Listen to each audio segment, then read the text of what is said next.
Jadi untuk dari Ikatan Bidan Indonesia sebetulnya ini juga bukan isu baru yang akan kami angkat. Ini isu yang sudah lama sekali bergulir, saya rasa hampir sama juga dengan tadi teman-teman baik dari asosiasi klinik maupun dari dan lain-lain sebagainya.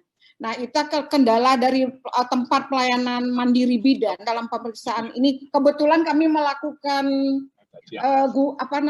evaluasi kemarin survei pada pelayanan KB ya di era COVID, nanti ada datanya di belakang.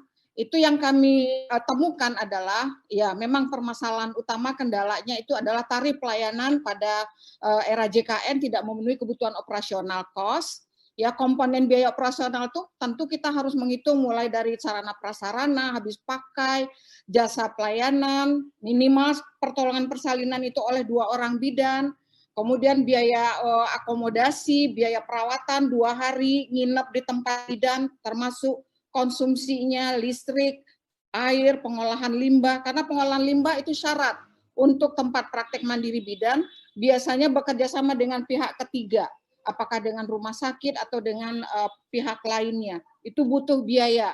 Kemudian biaya cleaning service, laundry. Nah, di masa pandemik sama tadi kita juga ada tambahan biaya kebutuhan APD yang tidak di-cover dari manapun, bahkan kita harus menyediakan masker untuk pasien ataupun pendamping. Karena ini kebetulan bidan ini kan prakteknya di tengah-tengah masyarakat, kadang-kadang mereka datang tidak pakai masker, harus disediakan masker, hand sanitizer, dan lain-lain. Kemudian tempat praktek mandiri bidan ini sebagai jejaring, tidak bisa bekerja sama langsung dengan BPJS. Ini juga banyak menimbulkan ekses negatif, ya. Belum semua mereka bekerja sama dengan BPJS, nanti bisa dilihat di belakang. Klaim ke BPJS juga masih ada beberapa kendala karena harus berjenjang dan lain sebagainya. Kemudian pembayaran tertunda. Nah, karena lama biasanya itu hangus. Klaim tidak bisa dilakukan. Ini yang masukan dari teman-teman.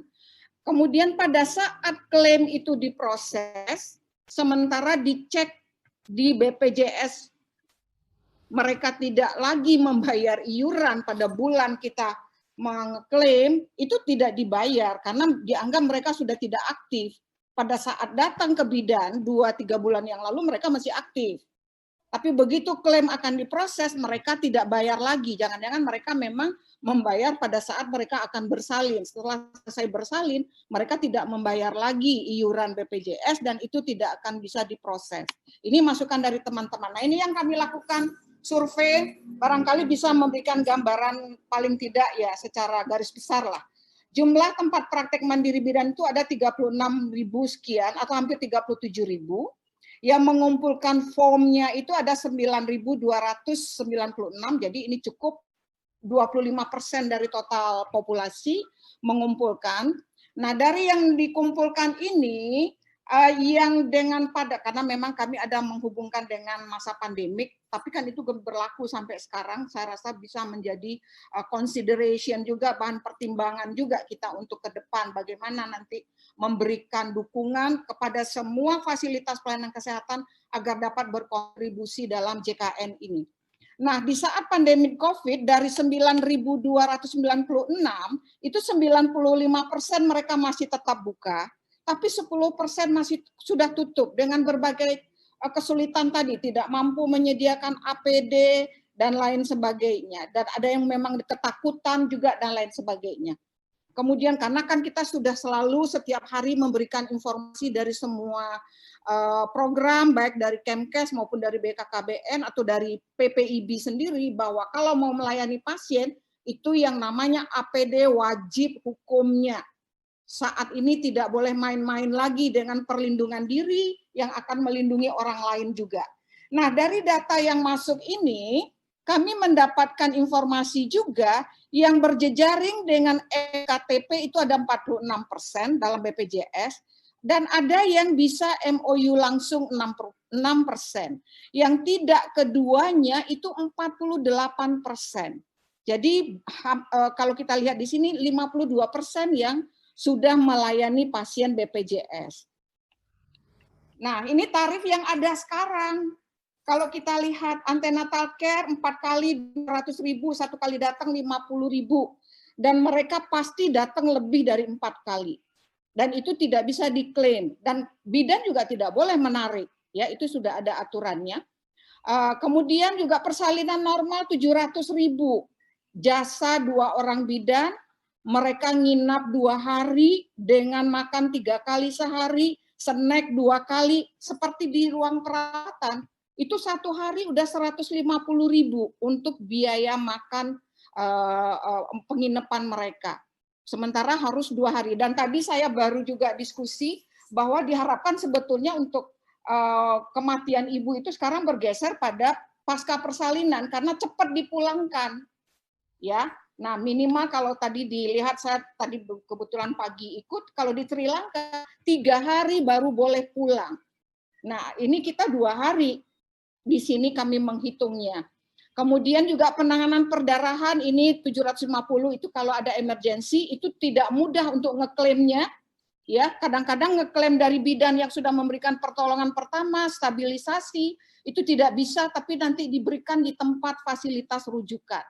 Kemudian pemeriksaan NC dan neonatus 25.000 sekali datang. Bayangkan, mereka butuh alat habis pakai, apalagi sekarang menyediakan berbagai alat fasilitas untuk protokol kesehatan, ini perlu mendapat perhatian. Dan ini kalau juga pelayanan tindakan plasenta manual, ini tindakan-tindakan yang emergensi, ya. Saya bicara yang kuning-kuning saja. Pelayanan KB, pemasangan IUD implant 100.000, ya itu semua ada di situ, jasa, kemudian juga alat habis pakai, spade-nya juga kalau dia suntik 15.000, suntik 15.000, spade-nya kita yang menyediakan. Dan alkohol, kasar, dan lain sebagainya kita yang menyediakan, tapi 15.000. Kemudian penanganan komplikasi dan lain sebagainya. Nah, jadi rekomendasi kami adalah mohon ada kebijakan yang mendukung, ini kok kurang mendukung, kebijakan yang mendukung pemanfaatan peran bidan di era JKN, karena kita tahu pemeriksaan kehamilan 82,4% dilakukan oleh bidan, dan lebih dari 50%-nya dilakukan di tempat praktek mandiri bidan. Persalinan juga hampir sama datanya. Dari jumlah persalinan 62,3% ditolong oleh bidan, dari total 83%, itu 30% lebih itu ada di tempat praktek mandiri bidan, sisanya ada bidan yang di puskesmas menolong, di pustu, bidan di desa, tapi di tempat praktek mandiri bidan itu 30% sendiri pertolongan persalinan.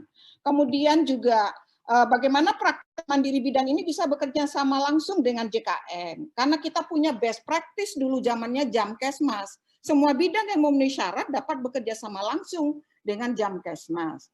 Kemudian penyesuaian tarif JKN yang rasional tadi, komponen biayanya tadi kita bicara sarana prasarana, bahan habis pakai, jasa pelayanan, akomodasinya biaya perawatan, listrik, dan ini apa namanya biaya ekstra sekarang ini di zaman pandemi COVID. Jadi dulu saya pernah mendapat informasi sudah 60% lebih tempat praktek mandiri bidan yang bekerja sama dengan BPJS. Tapi kalau melihat dari data yang tadi atau mungkin datanya tidak mewakili barangkali ya, karena memang kami melakukannya dengan Google Form pada waktu 3 bulan saja awal-awal pandemik, itu barangkali mungkin datanya tidak mewakili dari semua populasi. Dulu pernah hampir 65% sudah bekerja sama dengan BPJS, tapi mendapatkan informasi berikutnya yang sudah pernah bekerja sama pun pelan-pelan mundur juga,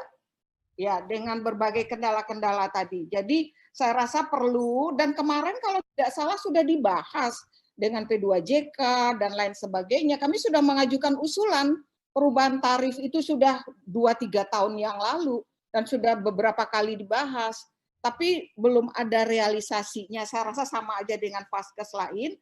Ya mohon juga bagaimana supaya masyarakat dapat akses terhadap fasilitas pelayanan kesehatan untuk kesehatan ibu, bayi, dan balita.